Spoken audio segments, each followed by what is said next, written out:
Ahora solicitamos la presencia de la maestra Piedra Ibarra María del Rosario, si es tan amable, por favor.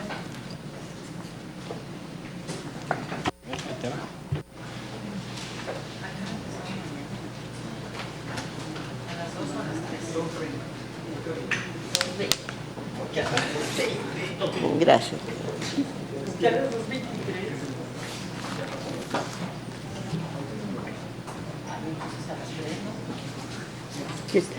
Mucho gusto, igualmente.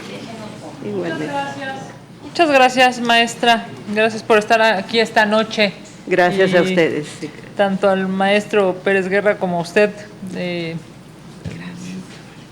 Gracias por su acompañamiento a estas horas y gracias a los senadores que están aquí trabajando. El pleno, de hecho, sigue todavía en sesión. Sí, ya me di cuenta. Tiene usted hasta 5 minutos, conforme al acuerdo establecido por este Senado.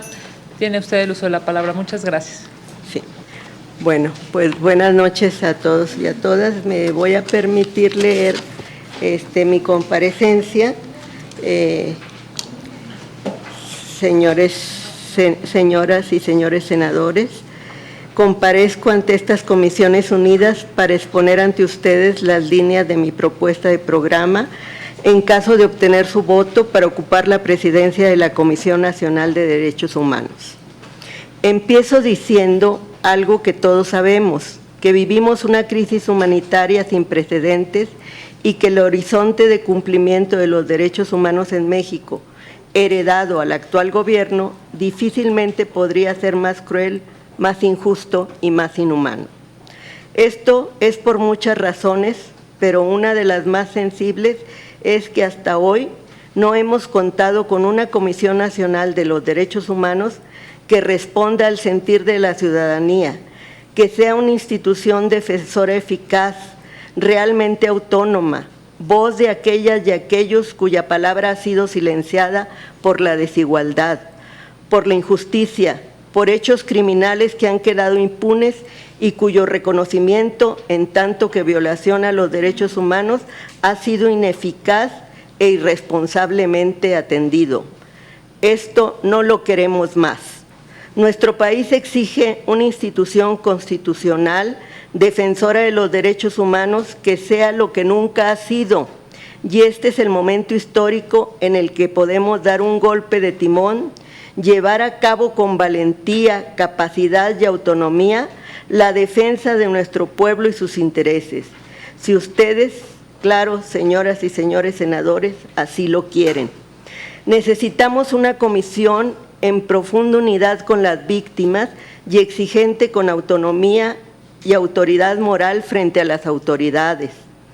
Para eso se requiere empezar con un diagnóstico desde los más altos estándares de la defensa de los derechos humanos, así como de transparencia sobre la organización, competencias institucionales, trabajo e impacto de la comisión, para a partir de ahí encabezar y encauzar con los ciudadanos y las organizaciones, siempre de la mano con ellos, una modificación pertinente, justa y eficaz de la institución. Reitero, a favor del pueblo y sus intereses. Mi vida, mi trabajo, mi visión han estado siempre centradas en el incondicional reconocimiento de la dignidad de cada persona y en especial de aquellos y aquellas que han sufrido las más graves violaciones a sus derechos humanos, la desaparición forzada. Mi vida es testimonio de una opción preferencial por quienes más han sufrido la desigualdad, la injusticia, la exclusión, el desprecio. Esa es la escuela de la que provengo, la de la lucha social, la que libro y libra aún el Comité Eureka, pionero en la defensa de los derechos humanos. Consciente, pues, del reto que tenemos enfrente, promoveré que la Comisión Nacional de Derechos Humanos cuente con un consejo consultivo que tenga un papel más activo en el monitoreo y evaluación de la calidad de su trabajo y que esté integrado por quienes han vivido y sufrido de cerca la violación de sus derechos humanos, hombres y mujeres indígenas, afromexicanas y afromexicanos, niñas, niños y adolescentes, personas mayores, personas con discapacidad, migrantes, familiares de víctimas de desaparición forzada, pero sobre todo los desaparecidos mismos. Considero prioritaria la defensa de los derechos económicos, sociales, culturales y ambientales. Una parte importante de la violencia que vivimos tiene como origen la desigualdad, aquella que vivimos todos los días y culturalmente se ha naturalizado. No existen personas en pobreza, son personas empobrecidas. Promoveré que la comisión asuma la promoción, respeto, protección y garantía de los derechos económicos, sociales, culturales y ambientales, como eje central del análisis transversal y temático que lleve a cabo en la defensa de todos los derechos humanos. Es necesario que la comisión incida definitivamente de acuerdo con sus facultades. Por primera vez en la política pública con un enfoque basado en derechos humanos, una perspectiva de género, de inclusión y de interculturalidad. Hasta este momento, las aportaciones en políticas públicas de la Comisión han sido prácticamente inexistentes. Eso no puede seguir así. La Comisión debe tener la convicción y la decisión para el pleno ejercicio de sus facultades.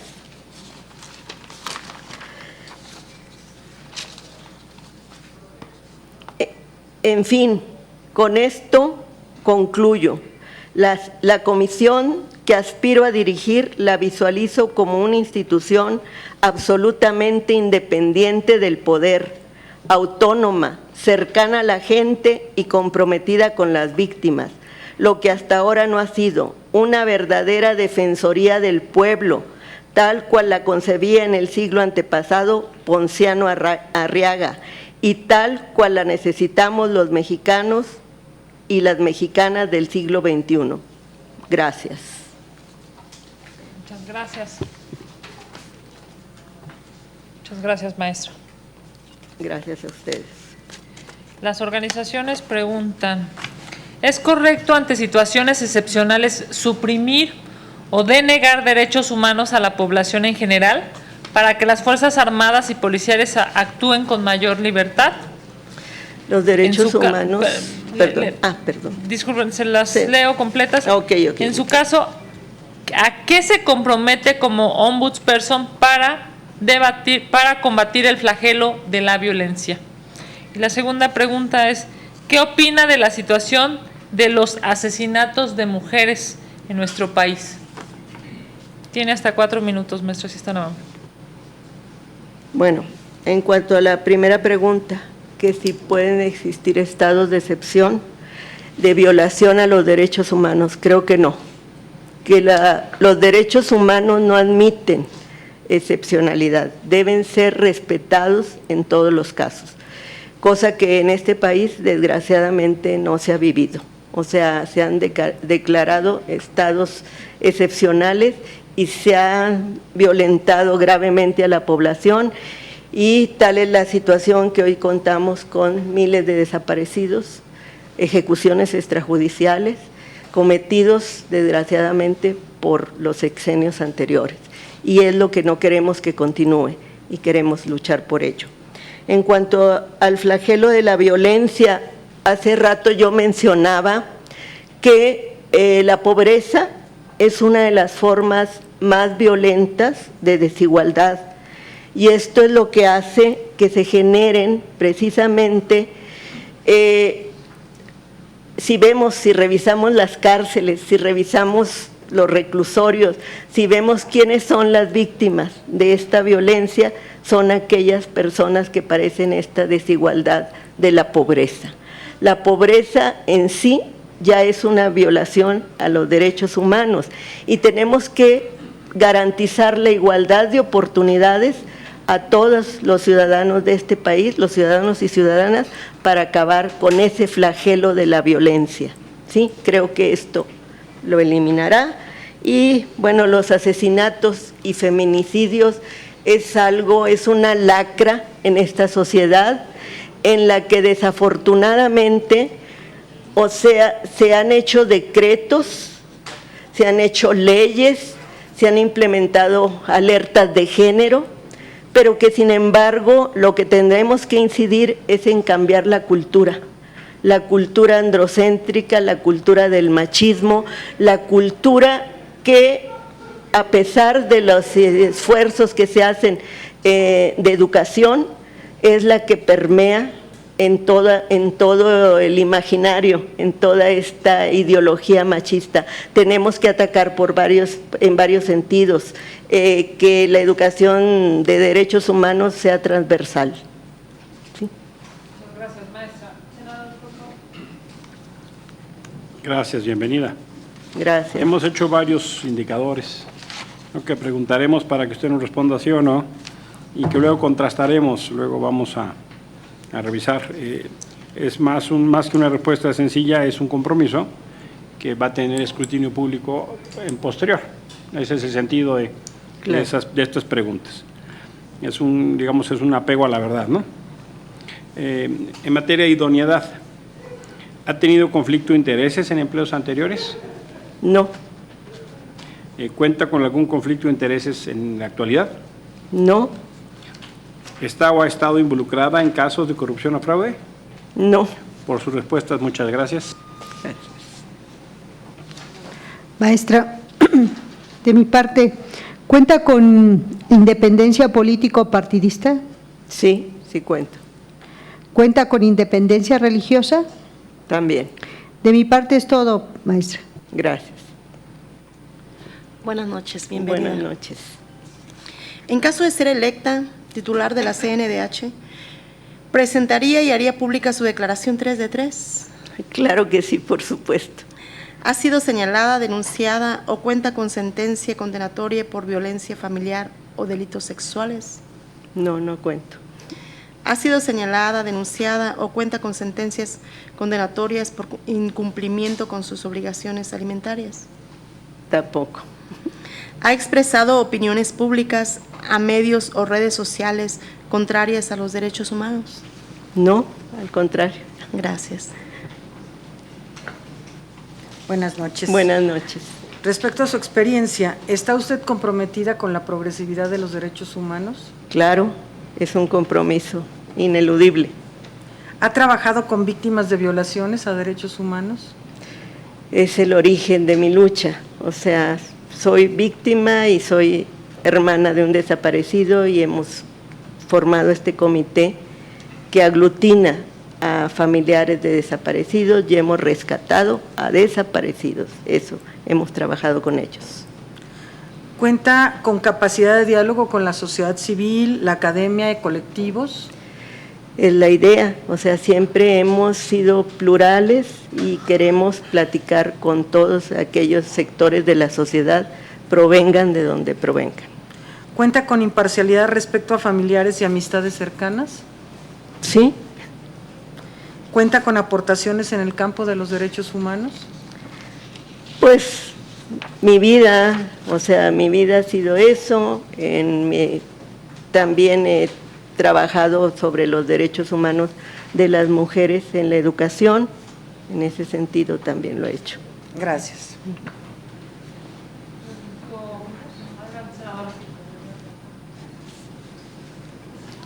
Maestra, pues no solamente usted, su mamá, Así es. son mujeres que tienen toda una trayectoria de lucha en cuestión de lo que es la materia de desaparecidos.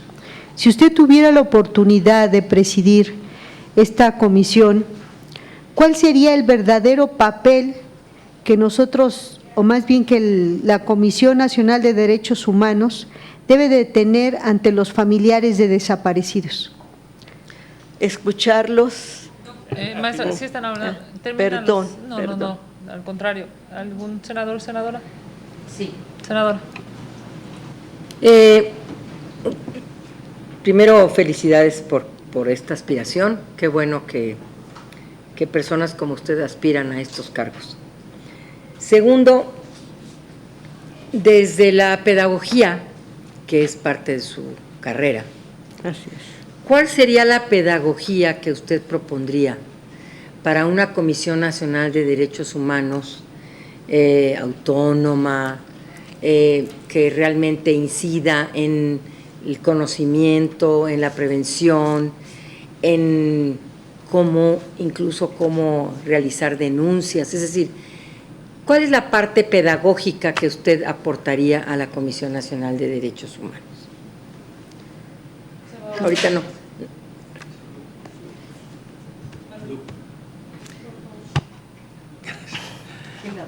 Sí, hombre, latosísimo. Gracias, bienvenida. No, por supuesto, con mucho gusto. Quiero hacerle 3 preguntas. Celebro que usted haya en su exposición remarcado esta idea de ser exigente con la autonomía. Y desde esa afirmación yo le pregunto, usted fue secretaria de Derechos Humanos de Morena, 3 Sí, años. señor, así es. Y fue candidata a diputada federal por Morena en el Distrito de Monterrey en las elecciones del 18.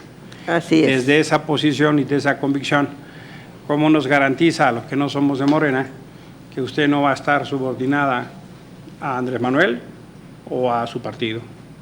¿No? Así con absoluto respeto, ¿no? Claro. Pero es un hecho público, pues, ¿no? Y además con mi más absoluto reconocimiento, pues, no debe entenderse eso en demérito de su persona. Segundo, ustedes han venido luchando por un tema que es vital para el país. Ya va casi un año este gobierno y no se ha cumplido el compromiso de una comisión de la verdad. Quisiera escuchar su posición sobre eso, porque es un tema que me importa mucho su parecer. Claro. Y la tercera, quisiera preguntarle, ¿qué debe hacer la CNDH para ayudar a cumplir las más de 3,000 observaciones que tiene los mecanismos internacionales? México tiene el sistema no jurisdiccional más robusto del continente. Y tenemos recomendaciones que son pues, casi para la foto, ¿no? O sea, los gobernantes toman fotos y hacen muchas cosas, pero no se implementan. Que desde su experiencia, y por eso acompaño mucho la cosa pedagógica, ¿no? Su formación, su experiencia como luchadora social. ¿Qué tiene que hacer la CNDH respecto a esto o no tendría nada que hacer? En fin, me gustaría mucho escuchar su parecer, por favor. Gracias por sus respuestas. Claro que sí. Bueno, en caso de llegar a la titularidad de la CNDH, ¿cuál es el trato que recibirían las organizaciones no gubernamentales? ¿Y de qué manera podemos impulsar la justicia restaurativa? Gracias. Maestra, hemos aquí tratado de ser, digamos, lo más transparentes posibles, y es público, y los medios, en diversos medios de comunicación, se ha mencionado su cercanía, por supuesto, con este gobierno. Sin dejar de reconocer, y me parece que eso es absolutamente prioritario, su lucha personal, familiar, histórica, de vida,